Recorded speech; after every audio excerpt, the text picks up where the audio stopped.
Now, how are you seeing Richmond on the bounce back factor as well? Where are you seeing the Tigers and a few of those teams outside the 8-8? Yeah, I like Richmond if you can tell me that Edwards is going to play 20 games and Martin's going to play, 18 to 20 and Tom Lynch is going to hold up. So it's all physical for me with Richmond. If you can tell me that their core group of players, Prestia and Lambert, aren't going to be injured like they were this year, then absolutely. But it's a big if when the core of your group is starting to get, middle 30s or certainly low to mid 30s. Just on the Tigers, there was a big feature whilst I was on holidays in the Herald Sun with their high performance manager. He answered a series of questions, and one of the answers sort of pricked my interest in relation to one of their players. And how Richmond go this year is going to be dependent on how a lot of their younger players come through. And one of those is Sydney Stack, who I see as he was in that super draft, really. I know he wasn't taken in the top 10 with Rosie and Walsh and Bailey Smith, but he's in that situation of his career, and he's equally as talented as any of those. Some of the footy that he's played across halfback, was so impressed with his first year, and he's lost his way a little bit for reasons that we know of. But this is the quote on Sydney Stack. Stacky is still learning the caper. He's got some work to do with consistency of preparation. I'm not going to mince my words there. He's got a bit of work to do. He's a young player learning about his preparation. He has fantastic traits in his explosiveness and he's highly skilled, but he needs to work really hard on his conditioning. So then I went to Sydney Stack's social media, and Dwayno, for the youngsters out there, TikTok's the big thing, and he is a massive player in TikTok. He's quite creative and he gets on there and he's heavily involved in the social media and that type of thing. There's a bit of old school in me about this, and I'd love to just, whether someone has done it at Richmond or not, or whether the new era is to let the individuals be individuals and embracing social media and all of that. But there's something in me that says, Sydney, put your social media away, put your ridiculous TikTok videos away. If you watch them, they're cringeworthy. They're embarrassing.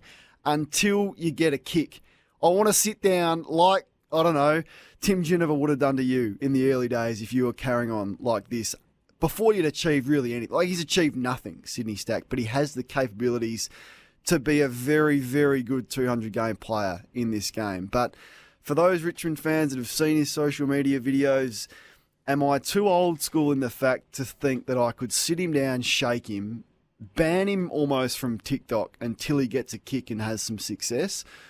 Or is that not the way that it goes now? I'd be interested in that process and how the Richmond fans and his teammates, by extension, feel about his use of social media.